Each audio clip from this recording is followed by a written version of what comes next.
Hey guys, welcome to Nomadic Meals with Natalie, and tonight we're going to make personalized size pizzas. So what I have here for my little pizzas is we have these little personal size little pizzas, and I just put it on aluminum foil so that way I'm not wasting a pan and cooking dishes I don't want to have to do. And I'm going to use this Ellie Roselli's pizza sauce, some Romano Parmigiano, love Publix, some extra virgin olive oil, and the crust that I'm using is Mama Mary's from Publix. I have a little garlic powder, cheese, and pepperoni, and that's how we're going to make our pizza. So I'm going to pan you down so you can see what I'm doing as I'm doing it. Check it out. Okay, so here's my little workspace. I know it's not much, but it's what I have. So I'm going to take my olive oil, this little teaspoon, and I'm just going to brush it along my crust, splatter it around, and then use the back of the spoon. Get up on the sides too, so you can brush your garlic powder along the sides and your Romano Parmesan cheese, and it sticks. So just brushing my olive oil all over. Got that. Alright. Olive oil down. Then you take your pizza sauce, and I'm generous with the sauce because this Mama Mary's pizza crust, see that? It's very thick, so it can hold. And this is good for those who like to stack on. I'm just going to keep it simple. We're just going to do pepperoni. I was going to do bacon. I didn't feel like washing a pan with grease. So anyways, I just wanted to keep it simple. But you can put onions on here, bell peppers. I mean, this is really great for those who like to build up on your pies. So let's put some pizza sauce on here. I'm generous. Just spread that around like so. And it's chunky. It has some chunky, you know, the ingredients, they're all natural. And you can see and feel the big chunks that's in there. I'm sure there's garlic and parsley and all that Italian seasoning in there, but this sauce is just really good. Alright, so there's the sauce. Yeah, I overdid it. Okay, so I'm going to put our pepperonis on here.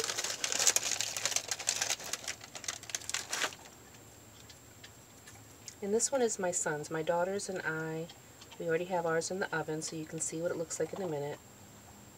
And I'm going to make sure he has all the pepperonis he wants.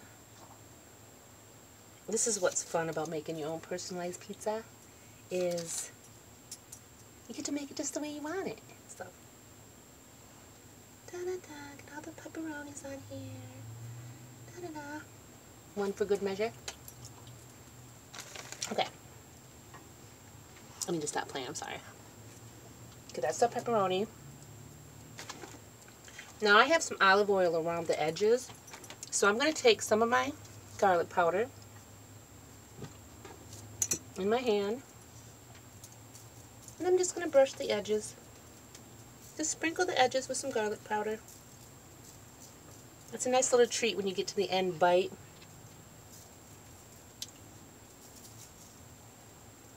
There's the garlic. Ta-da! Alright. And then, lastly, the Romano Parmigiano for the edges. And I'm just going to sprinkle that right on the edges and turn the pizza as I sprinkle.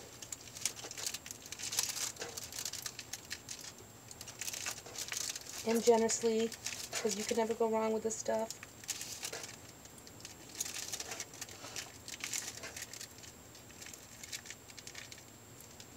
There we go. Romano Parmesan around the edges. And let me use the one that's already opened first as far as the Kraft mozzarella cheese goes. Use that one.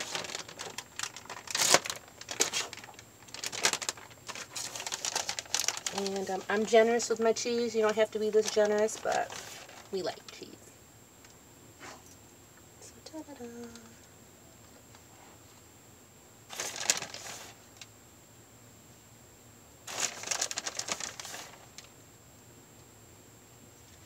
You kind of wonder, like, is that even a pizza? Like, what's under that with all that cheese she's putting on there?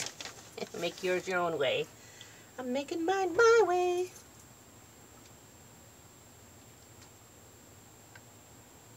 Okay.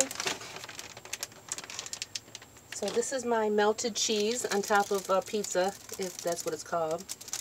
There's my pizza. But let me get this in the oven. I'm going to put this in the oven, and then I'm going to go ahead and show you what our pizzas look like. I'll be right back. Okay guys, so my son has just informed me that pizza is not pizza without bacon. I don't have bacon. I'm not going to make bacon to make bacon bits. So I'm going to put on real turkey bacon pieces. He'll never know the difference. Don't tell him.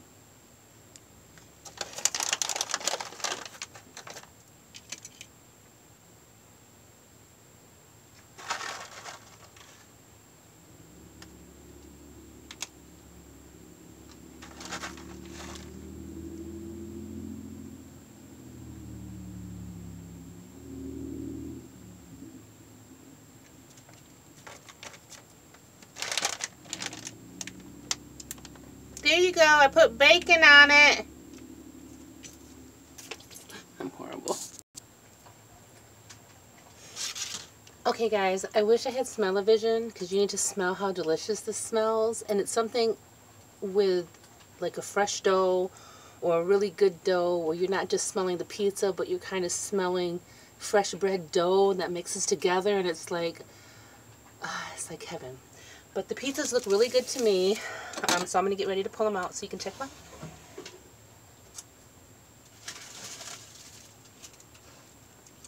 It's my pizza.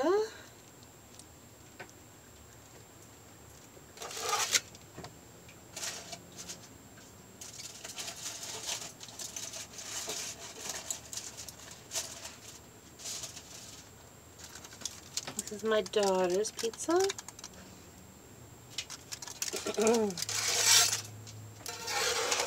And so this is my son's pizza. His is yet to cook. So we're going to put his in now, because as you know, an RV oven is only so big and can only cook so much. But let me give you a tip on these ovens here. I'm going to move you up too. I'm not bending. So the first time I used my oven to cook, I made some macaroni and cheese for Thanksgiving. And when I took my macaroni and cheese out, I thought it was perfect because it looked perfect. But when we cut into it, there was like a 1/4 inch of the bottom of that macaroni was like, it was charred. It was burnt.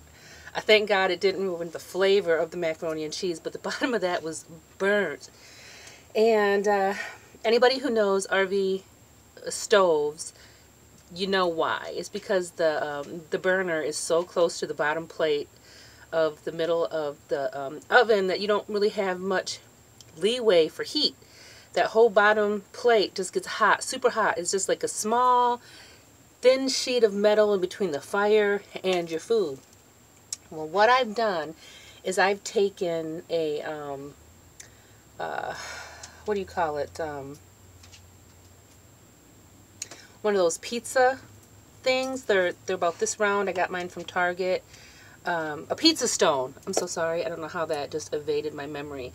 But I bought a pizza stone from Target, and I put that up under there, and that pizza stone is incredible. It has been a miracle ever since I used it.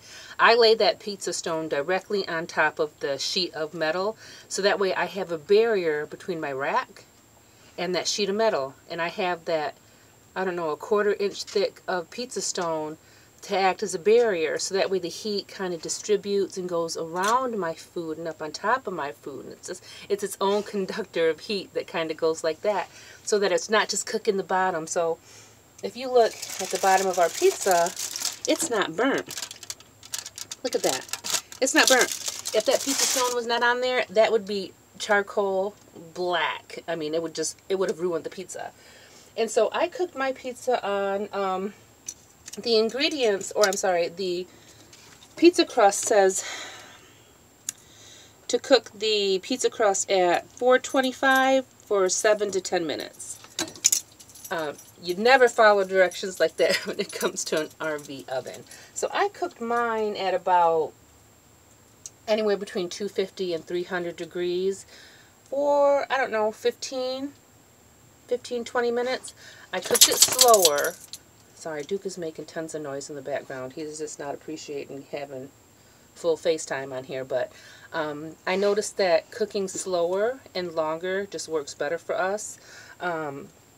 I might throw it on broil real quick just to get a nice little crust on top of something. But these came out perfect. These are exactly how we want them to be. You want to see me taste that? Okay, I'm going to taste mine.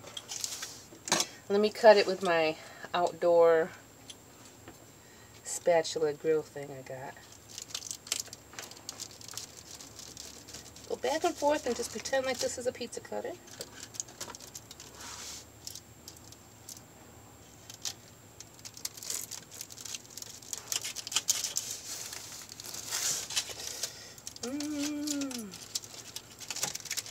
I think that's going to work. Is that going to work? I don't want to ruin it. Let's see.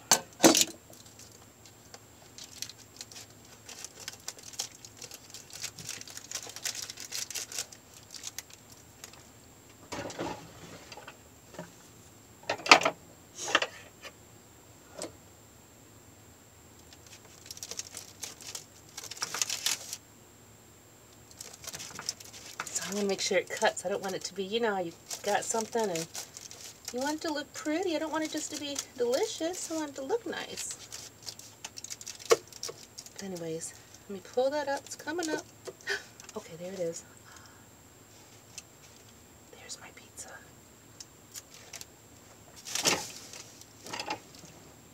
So there's my pizza. Look at that. That gooey, ooey deliciousness.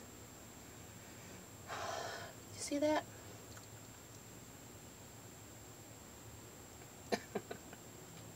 This is going to be a good bite, I tell you. Look at that. My pizza slice and all that cheese. Okay, I might be a little scared to take a bite right now because I know that sauce is super hot. Let me give it a minute to cool down and I'll come right back. Okay, guys. Let me try my pizza.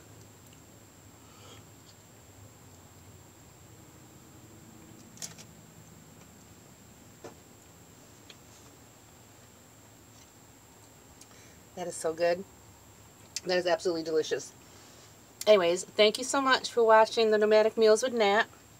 If you have any questions, any comments, please leave them below. Like and subscribe. And until next time, be real.